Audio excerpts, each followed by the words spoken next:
Assalamualaikum warahmatullahi wabarakatuh. Perkenalkan, nama saya Ahmad Saad Arifus Shola. Pada kali ini saya akan sedikit membahas mengenai lembaga keuangan syariah. Sebelum masuk ke pembahasan, saya akan menjelaskan apa itu lembaga keuangan syariah. Lembaga keuangan syariah yang biasanya kita singkat sebagai LKS merupakan institusi yang beroperasi dengan prinsip-prinsip syariah, yang mana dalam prinsip tersebut itu melarang adanya praktik riba, gharar, dan juga maisir. Lembaga keuangan syariah ini mempunyai tujuan untuk menciptakan sistem keuangan yang adil dan beretika, serta mendukung kesejahteraan masyarakat.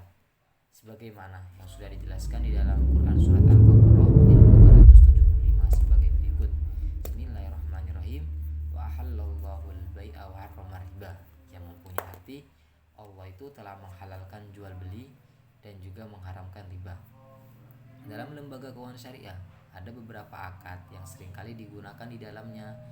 Adapun penjelasan singkat mengenai akad-akad yang ada di dalam lembaga keuangan syariah itu sebagai berikut. Yang pertama, ada akad murabahah. Akad murabahah merupakan akad jual beli barang dengan harga jual sebesar biaya perolehan ditambah keuntungan yang disepakati, yang di dalamnya penjual harus mengungkapkan biaya perolehan barang kepada pembeli. Yang kedua, ada akad musyarakah. Akad musyarakah adalah perjanjian kerjasama antara dua pihak atau lebih yang menggabungkan modal mereka untuk suatu usaha, di mana semua pihak memiliki hak dan kewajiban yang sama dalam pengelolaan harta. Yang ketiga, ada akad mudharabah. Akad mudharabah merupakan akad kerjasama usaha antara dua pihak, di mana pihak pertama itu sahibul mal menyediakan seluruhnya 100% modal, sedangkan pihak lainnya itu menjadi pengelola. Lah, keuntungan usaha tersebut secara mudharabah itu dibagi menurut kesepakatan yang dituangkan dalam kontrak.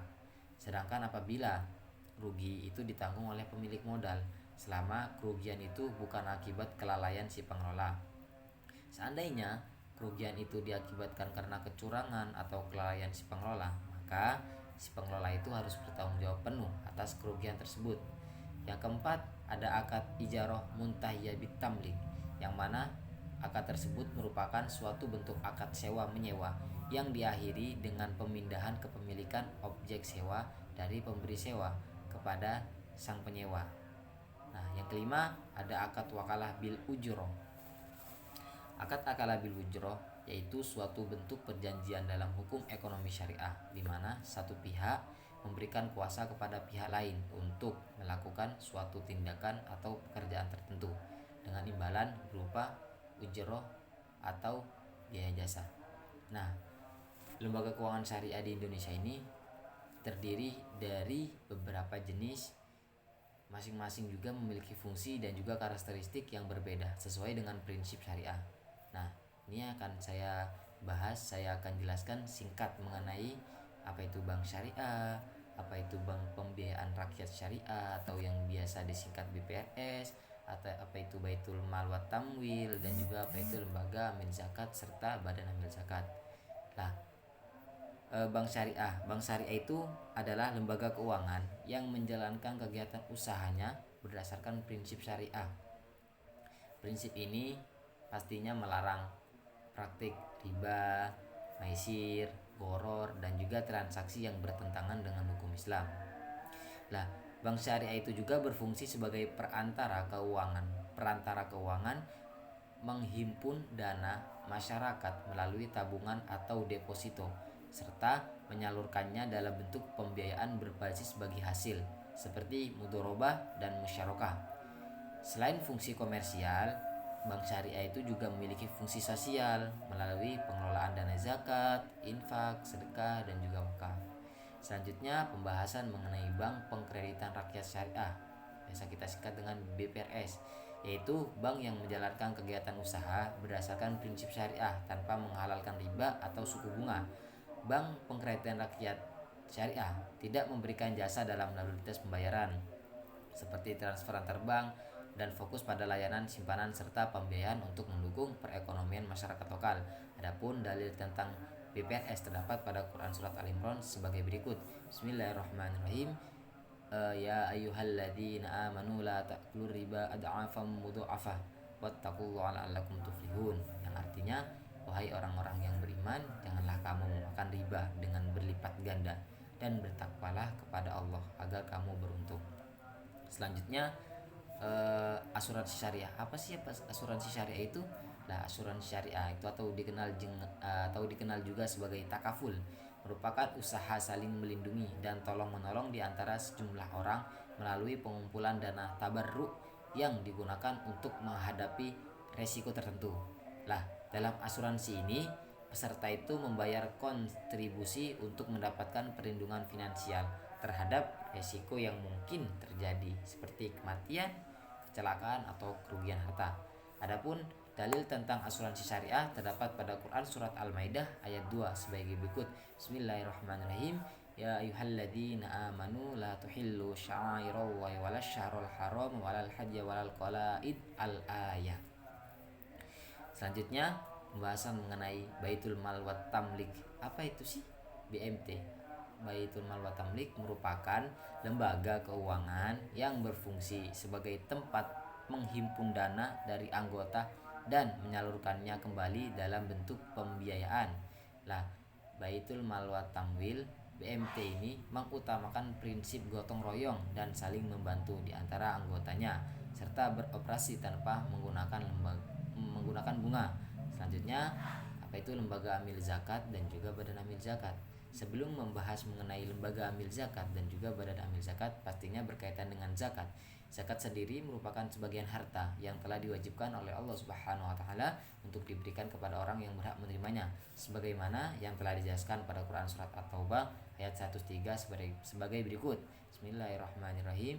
Khudh min amwalihim shadaqatan tutahhiruhum wa tuzakkihim biha wa shalli alaihim inna sholataka sakanun lahum wallahu samiun alim, yang artinya, ambillah zakat dari harta mereka guna untuk membersihkan dan menyucikan mereka, dan berdoalah untuk mereka. Sesungguhnya doamu itu menumbuhkan ketenteraman jiwa bagi mereka.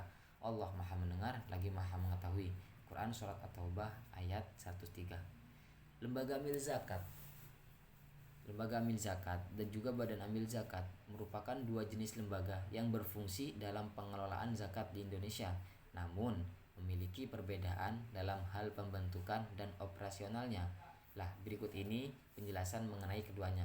Yang pertama, lembaga amil zakat. Lembaga amil zakat itu adalah lembaga yang dibentuk oleh masyarakat, baik individu maupun organisasi, untuk mengelola zakat, infak, dan juga sodako. Lembaga amil zakat beroperasi secara mandiri dan tidak tergantung pada pemerintah, meskipun tetap diakui dan juga dikukuhkan oleh pemerintah. Adapun klasifikasi lembaga amil zakat itu sebagai berikut. Yang pertama, lembaga amil zakat berbasis perusahaan korporat seperti lembaga amil zakat Baitul Mal Muamalat dan lembaga amil zakat Baitul Mal Bank BRI. Ada juga lembaga amil zakat berbasis organisasi pengumpulan zakat seperti Rumah Zakat Indonesia, Dompet Duafa, Yatim Mandiri, dan masih banyak yang lain. Ada lembaga amil zakat berbasis masjid yang biasanya kita temui di masjid-masjid. Ada juga lembaga berbasis ormas seperti Lazisnu milik NU dan juga Lazismu milik Muhammadiyah. Selanjutnya, badan amil zakat. Badan amil zakat atau Badan Amil Zakat Nasional merupakan lembaga yang dibentuk oleh pemerintah untuk mengelola zakat secara nasional. Badan Amil Zakat merupakan lembaga non-struktural yang bertanggung jawab langsung kepada Presiden melalui menteri terkait. Lah, adapun program-program dari Badan Amil Zakat Nasional seperti contoh beasiswa Basnas, ada Basnas Tanggap Bencana, ada Santripreneur, ada Basnas Microfinance, dan juga ada kesehatan Basnas. Banyak program-program dari produk-produk dari Badan Amil Zakat Nasional. Mungkin ini aja dari saya, kurang lebihnya mohon maaf. Assalamualaikum warahmatullahi wabarakatuh.